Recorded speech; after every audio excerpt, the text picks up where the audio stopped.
good evening. You're watching Primetime News on TV1. Bringing you the news this evening, I am Steven Machado. And I'm Vinajee Sinabiratna. Here are your headlines for tonight.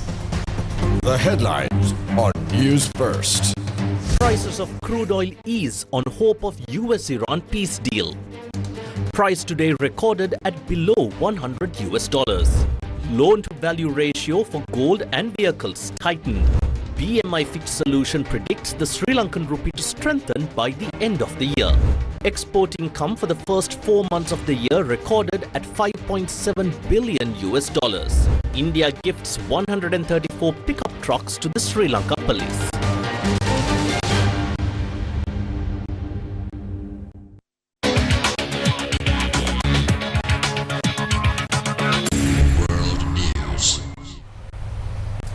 Onto those stories in detail. Tensions between the United States and Iran appear to be entering a critical and possibly a de-escalatory phase as both sides signal movement toward a potential deal while warning that key issues remain unresolved. US President Donald Trump said he had instructed his envoys not to rush into a deal with Iran, saying an agreement is not fully negotiated yet. We now cross over to Viara Virakon for the latest developments. Yes, thank you, Steven and Vinajee. So in the latest developments in the Middle East region, we can see now the officials say talks with Tehran have made significant progress. However, Iran's foreign ministry spokesperson Ismail Baghei has reiterated that there are no guarantees that the US will honor its commitments in a potential deal, adding that Tehran does not care about threats. Now let's take a look at the developments unfolding regarding this situation.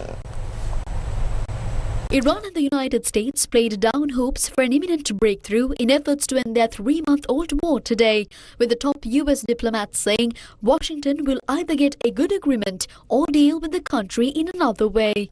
US Secretary of State Marco Rubio told reporters in New Delhi that the US would give diplomacy every chance to succeed before exploring alternatives, after President Donald Trump said yesterday he had told his representatives not to rush into any Iran deal. As the president said, he's not in a hurry. He's not going to make a bad deal. I mean, the president's not going to make a bad agreement. So let's see what happens. We're going to give diplomacy every chance to succeed before we explore the alternatives. Look, the president's not going to make a bad deal. He's just not. This issue, no one has done more, and no one has been more serious about the threat of a nuclear Iran than President Trump has been. And so I'm very confident, and we should all be very confident that we're either going to have a good agreement or we're going to have to deal with it another way. We'd prefer to have a good agreement. However, President Trump said in a post on Truth Social today, the deal will either be, quote, great and meaningful, or there will be no deal at all, unquote. Meanwhile, Iran's foreign ministry spokesperson Ismail Baghei said in a weekly briefing today that a conclusion had been reached on many topics, but that does not mean that, quote, we are close to signing an agreement, unquote. According to him, the potential memorandum of understanding contains 14 points and is focused on ending the war and the US naval blockade of the Strait of Hormuz, in exchange for Iran taking steps to ensure safe transit through the strategic waterway. Baghei said Iran will not charge tolls for ships to pass through the strait. However, there would be a cost for services that will be offered, such as navigation and steps to protect the environment, under a protocol to be agreed with Oman, which shares the opposite shore of the waterway. There is no toll. به نظرم باید در استخدام کلمات دقت کرد. ما به دنبال اخذ عوارض نیستیم. دو نکته رو باید باز من تاکید میکنم در نظر داشته باشیم. یک این که اقدامات ایران و عمان برای تدوین یک پروتکل یا یک سازوکار جهت اطمینان از تردد ایمن کشتی‌ها از تنگه هرمز یک اقدام مسئولانه و مطابق با حقوق بین‌الملل هست، هم برای منافع و امنیت ملی ایران و عمان به عنوان کشورهای ساحلی و هم برای خیر عمومی جامعه بین‌المللی. طبیعی است در این روند خدماتی که ارائه میشه، خدمات ناوبری به اضافه اقدامات لازم برای صیانت از محیط زیست تنگه هرمز و خلیج فارس و دریای عمان اینها نیازمند دریافت هزینه‌هایی است. بنابراین اینها رو نباید به عنوان تول یا عوارض ازش نام برد. ایران و عمان در این مسیر مسئولانه دارند تلاش میکنند و امیدواریم که هرچه سریعتر به نتیجه Passage through the Strait of Hormuz. The Strait of Hormuz has been effectively closed since the US and Israel launched strikes on Iran on 28th of February, with only a trickle of vessels passing through, compared with about 125 to 140 daily before the conflict. A crude oil tanker that passed through the Strait of Hormuz has arrived in Japan. It's the first Japanese-managed ship to have transited the key waterway since the start of the effective closure. The Panama-flagged Idemitsu Maru is managed by a subsidiary of major oil wholesaler Idemitsu Kosan. 3 Japanese crew members are reportedly in sound physical condition. The company says the ship is carrying about 2 million barrels of Saudi Arabian crude oil that will be processed into petroleum products at a refinery. Earlier this month, a tank owned by a subsidiary of Japanese oil wholesaler Enios Holdings passed through the Strait of Hormuz. This ship is expected to reach Japan in early June. The Japanese government says 39 Japan-related vessels remained in the Persian Gulf as of Sunday. Reports indicate that the Iran-US peace talks have reached their final stage with an agreement to reopen the Strait of Hormuz. This has led to a sharp decline in global crude oil prices today. The price of a barrel of Brent crude, which had remained above $100 since the 25th of April, fell below the $100 mark again today. According to foreign media reports, Brent crude was trading at $97.86 per barrel this afternoon.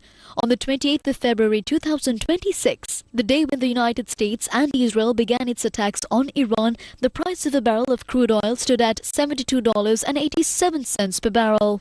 On the 4th of May, Brent crude recorded its highest price of 2026, reaching $144.44 per barrel. Meanwhile, the price of a barrel of West Texas Intermediate crude oil fell back to $91 today for the first time since the 22nd of April. At the start of the Middle East conflict on 28th of February, the price of WTI crude was recorded at $67 per barrel. On the 4th of April, WTI crude surpassed $112 per barrel, marking the highest level recorded in recent months. Although optimism is growing over a possible easing of Middle East conflicts, the global energy crisis affecting many countries continues to worsen. As a result of the crisis, India increased fuel prices for the 4th time within 11 days. Accordingly, petrol prices in the Indian cities of Delhi, Kolkata, Mumbai and Chennai have been increased again by between 2 Indian rupees and 40 cents and 2 Indian rupees and 90 cents.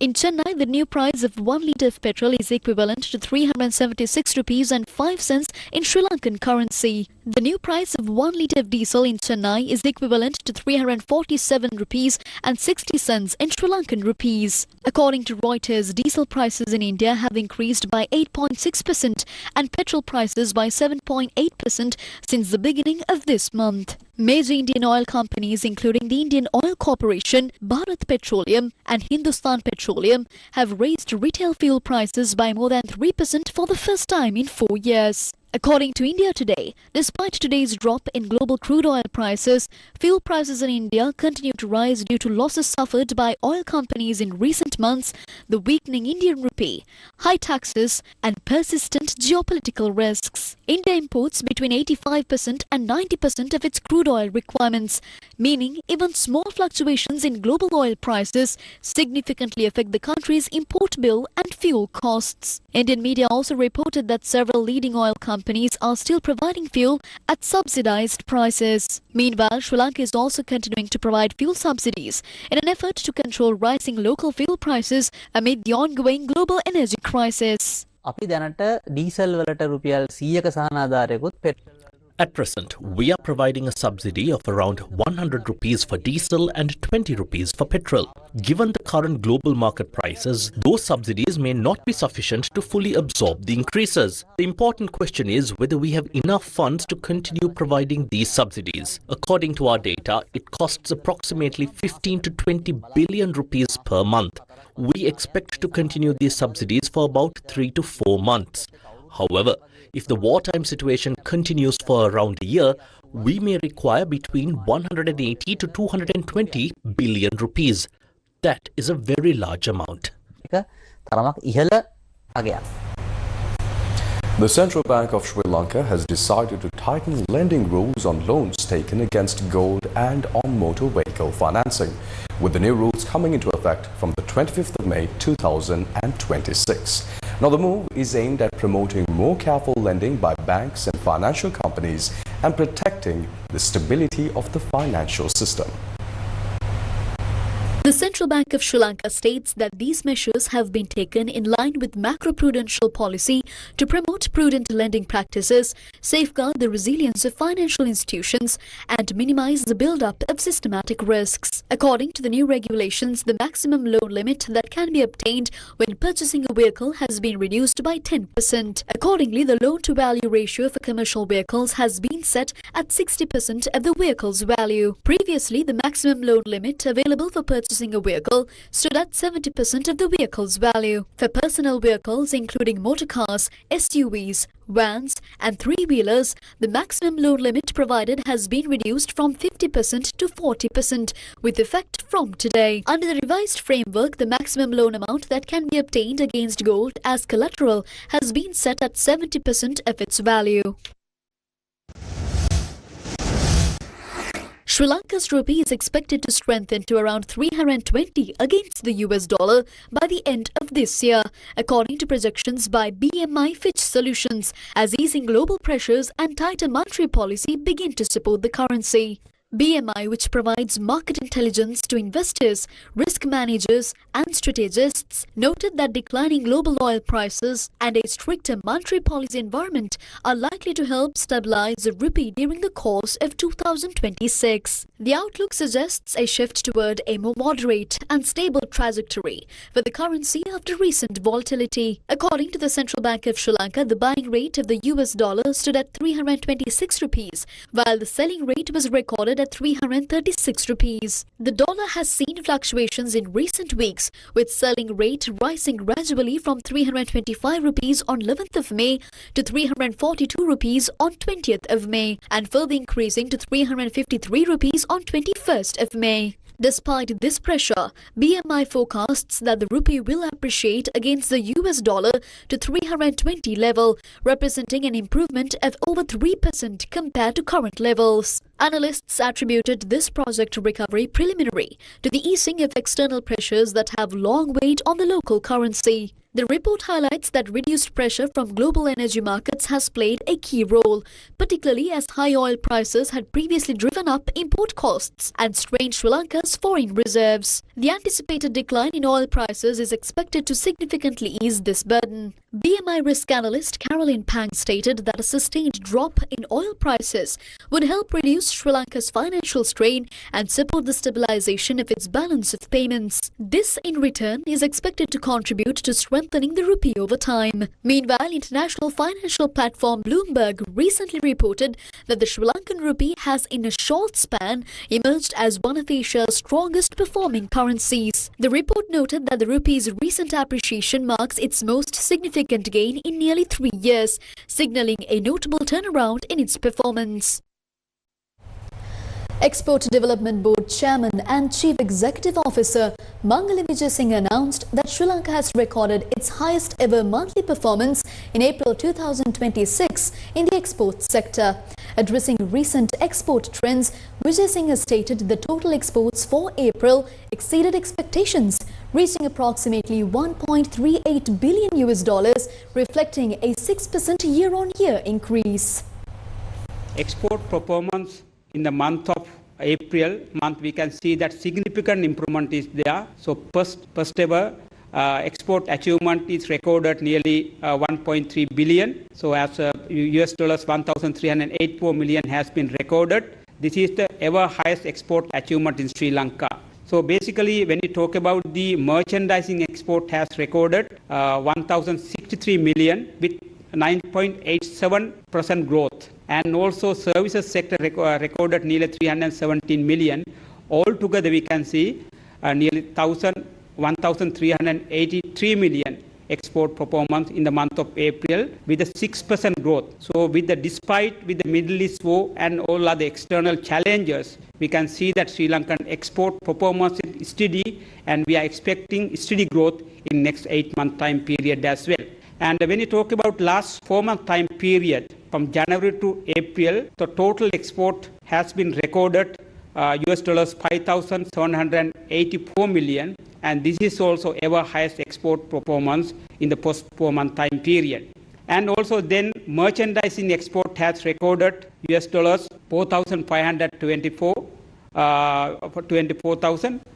This is nearly 4.8% growth, and also services sector has recorded 1,259 million. So altogether, both merchandising and services sector has recorded nearly 5,784 million. So this is a first achievement. And also sector-wise, we can see some good improvement during the last 4-month time period, mainly from our rubber sector, and also Sri Lankan food and beverage, then electrical electronics, gem and jewelry, seafood category, spices. Those sectors has shown a significant improvement from the merchandising export. And the services sector, we can see both month of April and last 4 months as well, our ICT sector has shown a significant performance. A consignment of 134 single cab vehicles was donated by the government of India. Now this is for the use by the Sri Lanka police. It was officially handed over to President Anukumara Dissanayake today at the Presidential Secretariat. The donation, made under the Indo-Sri Lanka Friendship Programme, represents an investment of approximately 300 million rupees by the Indian government. The vehicles are scheduled to be distributed among police stations in the northern province, strengthening operational capacity and mobility within the region. A memorandum of understanding for supply of the single cabs was signed in January 2025 in response to a request from Sri Lanka Police. This proposal and implementation has found inspiration in His Excellency President Dissanayike's clarion call for Clean Sri Lanka. He had highlighted clear objectives under the mission related to road safety, timely help to citizens in distress, and maintenance of law and order. I think this gift of these single cabs from the Government of India will contribute, Your Excellency, to your efforts towards Clean Sri Lanka. Inspector General of Police Priyantha Veerasurya, speaking at the event, extended gratitude to the Government of India for the assistance and hailed the development partnership between India and Sri Lanka. The provision of 134 single cab vehicles through a grant of 300 million Sri Lankan rupees from the Government of India is both timely and extremely valuable. In accordance with the memorandum of understanding between the two governments, this vehicle will be deployed to the police station in northern province to support their operational duties. Today event is not merely hand over the vehicle but symbol of the enduring friendship and the partnership between Sri Lanka and India. Sri Lanka has granted free tourist visa to nationals of 40 selected countries effective from the 25th of May 2026 in a bid to boost visitor arrivals and strengthen the country's travel sector. Under the new policy, eligible travellers can obtain a 30-day tourist visa through the electronic travel authorization system without any fee. The scheme applies to individuals holding diplomatic, official service and ordinary passports from the designated countries, which include major global markets such as India, China, the United States, the United Kingdom, Australia, Germany, Japan and several others. Authorities have clarified that despite the waiver of visa fees, all foreign nationals, including those from the 40 eligible countries, as well as nations with bilateral agreements such as the Maldives, Seychelles and Singapore, are still required to obtain ETA approval prior to arrival in Sri Lanka. The visa issued under this scheme will be valid for 30 days from the date of first arrival and will allow double entry during that period. Maldivian nationals, however, will be granted a 90-day tourist visa under existing reciprocal arrangements. Officials further noted that travellers who wish to stay beyond the initial 30-day period may apply for a visa extension by paying the applicable fees. Meanwhile, applicants who paid ETA charges prior to the launch of the scheme will not be eligible for refunds. While such details about the country's economy are being reported, opposition leader Sajith Premadasa states that the economy is facing severe challenges. Responding on behalf of the ruling party, Member of Parliament Padma Siribandar explained that there is no basis in this opposition leader's claims. Oh my God. Many people are misled because they do not understand the facts. They are being lied to and cannot see the truth as it is. Today, every economic and social sector in our country faces serious challenges, creating a dangerous situation. You need to know this. Right now, our country's inflation rate, both food and non-food inflation, is rising rapidly. Our foreign reserves are shrinking. The prices of imported goods and fuel have gone up sharply. Electricity bills have increased and tourism has declined. Fortunately, we have managed to keep foreign remittances high, thanks to our workers abroad. However, if the conflict in the Middle East causes an economic recession there, those jobs could be lost and the remittances that deeply support our economy could drop. You must clearly understand these facts. When our country went bankrupt in 2022, the price of 92-octane petrol was 470 rupees. Now it is 410 rupees. If fuel prices rise even higher in the future, you can easily guess what will happen next. ඔබට යම්කිසි අවබෝධයක් ලබා ගන්නට පුළුවන් මේ වෙන්න යන්නේ මොකක්ද කියන කාරණාව. විවිධ කටකතා මතවාද ගොඩක් හදමින් ඉන්නේ. Many different rumors and false opinions are being spread right now. We know that several opposition parties have teamed up, hoping for another 2022-style dollar crisis. But we assure you, that will not happen. Back then, there were no dollars in the treasury, the country, or even our foreign accounts. Lately, there was a temporary shortage of dollars in the market, but this time the treasury actually had dollars. Right now, we have about 7,000 million US dollars, around $7.2 billion in our foreign accounts. That is a lot of wealth. The dollar shortage has started to clear up since yesterday and things are returning to normal. Our government does not panic. We have teams of experts looking into every detail and managing the administration carefully. Yesterday alone, the rupee recovered rapidly by about 4%, heading back to normal. We want to remind you that you did not elect us by a small margin. You gave us 159 seats. Together with our president, that makes 160. We do not need to bring in politicians from other parties to run this government. We have more than enough experts of our own. Therefore, there is no such shortage or crisis to worry about. Former Kaluthara district organizer of the Samagi Janabalawegaya, Amila Nirmal Fernando, joined the Sri Lanka Podu Jana Peramuna yesterday. Now this was expressing his support for the Podu Jana Peramuna. This was how Amila Nirmal Fernando joined the Sri Lanka Podu Jana Peramuna meeting held in Panadura yesterday afternoon. Sabje pen Kalutharan Chandilala Visiek Vidra Manabagatta Amila Abidavilla Kua I Abilasi Namal Rajapakshek Megamane Annagela Mama the Amila Barakaranu Abe Nayaka Tumada Obe Kandayama Samagatua Salangata Gila Karumale Kam Tumani.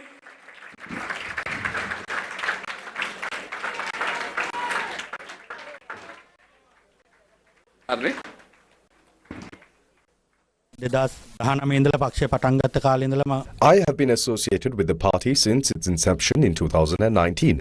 I decided to join Namal Rajapaksa as I was dissatisfied with the appointments of organizers in the Kaluthara district by the party. Several individuals who worked for Sajith Premadasa during the 2019 presidential election were appointed as organizers in the Kaluthara district. Further, I was concerned at how Deepthi Ashokabe Vikrama, a senior politician representing the Panadura electorate and the whole district, was treated following former Minister Imtiaz Bakir Makar. If a senior figure can be treated in that way, then the same could also happen to us young politicians. As a young person, I believe the public is now looking towards a new generation of political leadership. Therefore, I intend to join hands with Namal Rajapaksa and work towards the future. ඊළඟට මිනිස්සු බලාපොරොත්තු වෙන අවශ්‍යතාවය තරුණ දේශපාලඥයෝ. ඉතින් ඒ නිසා නාමල් රාජපක්ෂ මැතිතුමත් එක්ක මම අත්වල බැඳගෙන ඉදිරි ගමන සඳහා කටයුතු කරන්න තමයි හිතාගෙන ඉන්නේ. Meanwhile, at a press conference held today, views were expressed regarding party crossovers. දැන් අපි නිරන්තරයෙන්ම දකිනවා මෙරට සුන්බුන් එහෙම නැත්නම් අසාර්ථක විපක්ෂය විසින් These days, we are continuously seeing how this country's failed or collapsed opposition is repeatedly telling the public that the government is about to fall or that power is about to be handed over. And once it is handed over, they claim it is the opposition's challenge to take over the governance of the country. We also saw recently how Namal Rajapaksa, who is practically sharpening his tools and readying himself as a future presidential candidate for 2029, is trying to bring back the same old rejected political culture that the people of this country rejected after protesting against it. He is trying to politically buy or recruit a person who contested Kalutara from the SJB and secured only 21,000 votes. He is trying to bring him onto his political platform as a supporter. As party supporters, they are saying, "Come and join us." Namal Rajapaksa's father once called this the saloon door concept, where anyone can enter and anyone can leave as they please. But we know how people rejected that concept in past elections. How many politicians who jumped from party to party for decades were sent home by the people after being rejected? We are asking Namal Rajapaksa, how could he do this? Is he wearing any garments other than his shawl or satakaya when he's trying to bring back these rejected political habits? This clearly shows that Namal Rajapaksa and the opposition he represents have no vision for politics and no plan for the future. Their political behavior makes it very clear. At the same time, the SJB as an opposition has collapsed to a point where it cannot even protect its own MPs and is left disorganized. The opposition in this country has a major responsibility in governance, but at present, it has been reduced to rubble. ආණ්ඩුකරණය සඳහා විපක්ෂයට තියෙන ලොකු කාර්යභාරයක්. නමුත් අද වෙනකොට මේ රටේ විපක්ෂය සුන්බුන් බවට පත් වෙලා Janata Vimukti Peramuna General Secretary Tilvin Silva has appeared before the Special Presidential Commission appointed to investigate coal procurement transactions. Now, his appearance before the commission followed a formal notice issued by the body. The Commission stated that the summons was made after considering several complaints received from different parties in relation to a statement allegedly made by Silva. According to the Commission, a statement was recorded from him regarding the remarks in question during his appearance. Meanwhile, the Presidential Commission has commenced reviewing complaints received in connection with the coal transactions from today. Authorities confirmed that a total of 28 complaints had been submitted to the Commission during the designated period for submissions. The Commission concluded the acceptance of complaints on the 22nd of this month, marking the beginning of the next phase of inquiry into the matter. Sri Lanka Padujana Peramuna General Secretary Sagara Karyawasan expressed views regarding the death of former Sri Lankan Airlines Chief Executive Officer Kapila Chandrasena during a media briefing. The death of Kapila Chandrasena is being described as a suicide. However, there are claims that pressure had been exerted on him to hang himself.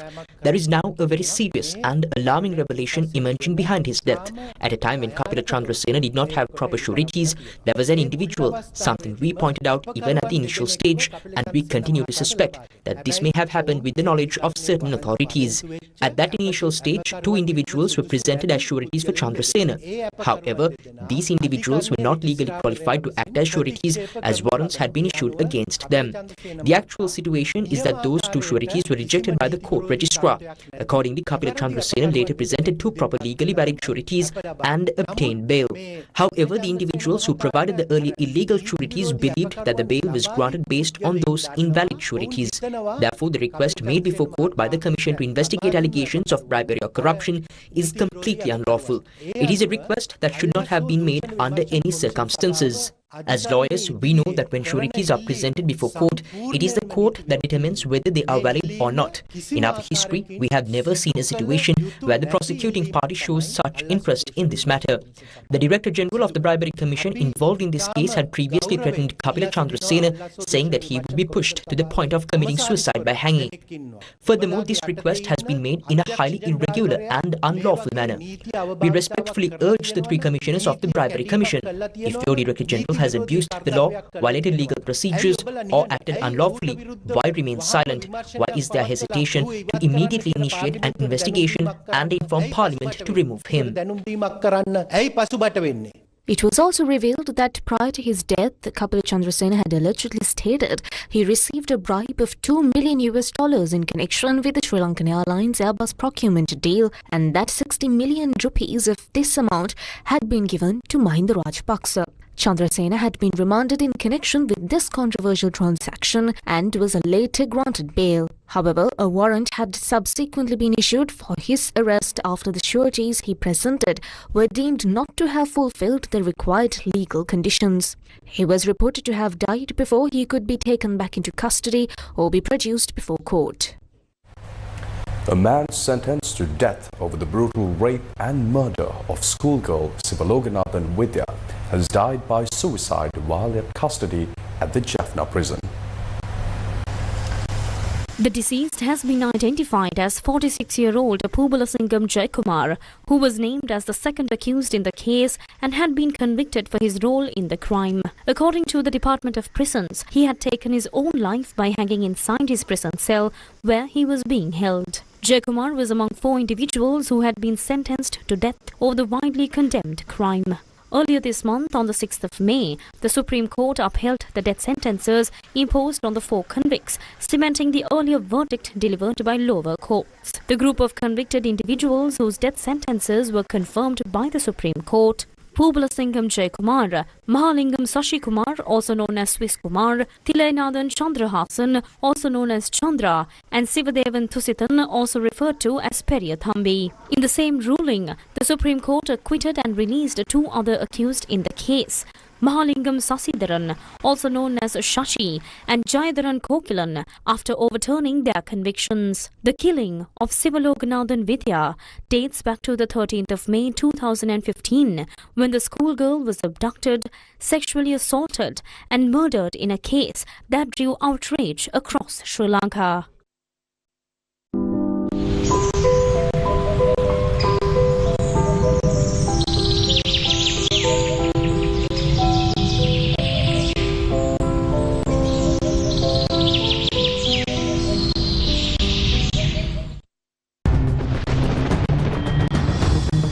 Weather first. Well, stepping on to the latest weather updates, a 100mm rainfall warning has been issued for parts of Sri Lanka. Now, at the same time, landslide alerts remain active. Yes, Viniji, now to tell us more about the developing weather situation, we now cross over to Jamal Ratnakar. Jamal? Thank you guys, and a very good evening to the both of you as well as everyone joining Primetime News tonight. As Stevin and Venuji mentioned, you can see that there is a pattern of weather that has been formed over the southwestern part of Sri Lanka, mainly because the southwestern monsoon is currently forming around Sri Lanka, and as a result we can see that the southwestern areas of the country are facing severe or rather inclement weather conditions. And this is the current forecast that we have witnessed at 9 p.m. tonight. As you can see, several cities including Colombo, Galle, Ratnapura and Chilau, which is in the vicinity of the southwestern monsoon, has been affected, and we will continue to monitor this situation. Enhanced rainfall is anticipated particularly in these parts of the country. According to the Department of Meteorology, the western, Sabaragamuwa, northwestern provinces, along with the districts of Galle, Kandy and Matara, as well as Nuwara may experience intermittent showers or thunder showers. The Met Department has also said that some locations within these areas falling under the southwestern monsoon cover will experience around 100 millimeters of rainfall. In addition, the Uva province, as you can see here, particularly the districts of Ampara and Batiklo, may also experience showers or thunder showers. Authorities have, as always, urged the public to take necessary precautions to minimize risks associated with temporary strong winds and lightning that may accompany thunderstorms.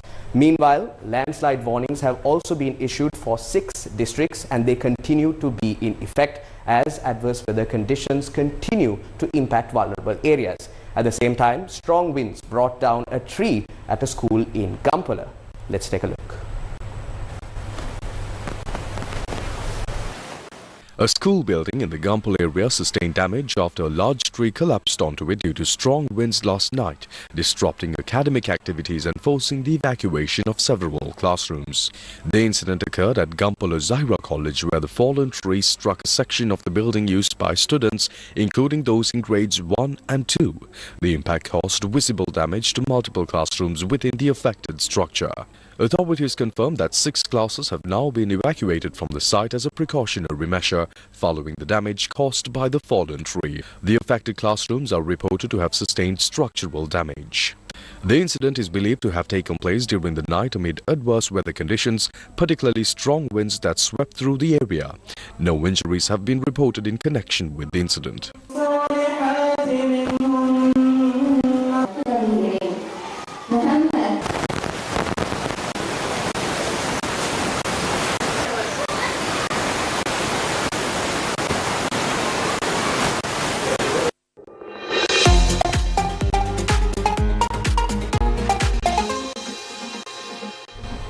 And finally, on tonight's sports news, we focus on the T20 series between the Sri Lanka A women's and New Zealand A women's team, and also the Sri Lanka men's squad for the West Indies tour of 2026 across all formats. Now, Sri Lanka A women secured the series victory, winning it 2-1, and the final match of the series was played today at the Rangiri Dambulla International Cricket Stadium. Here's more. Batting first in the match, the Sri Lanka A women's team were bowled out for 78 runs in 16.5 overs. Captain Satya Sandeepani was dismissed for 16 runs. Chasing a target of 79 runs, the New Zealand A team won the match in 18.5 overs, losing 5 wickets in the process. Prue Catton scored 30 runs. However, having already won the first 2 matches of the series, the Sri Lanka women's team emerged as the overall series winners. Sticking to cricket, Sri Lanka Cricket has announced the squads for the national team's upcoming tour of the West Indies in 2026. This is, of course, the men's team, covering all 3 formats of the game, namely one-day internationals, T20 and also tests. Here's the latest. The tour is scheduled to commence with the ODI series, followed by the T20 fixtures and concluding with the test matches. The team is set to depart for the West Indies on the 26th of May. For the test series, the squad will be led by Dhananjaya De Silva, with Kamidu Mendis named as vice-captain. In the ODI format, Kusal Mendis will captain the side, with Kamidu Mendis serving as his deputy. For the T20I series, Kusal Mendis retains the captaincy, while Kamidu Mendis again takes on the role of vice-captain. Sri Lanka Cricket noted that the squads have been announced subject to the approval of the Minister of Youth Affairs and Sports. And that's a wrap of Primetime News for tonight. Thank you for watching. Good night.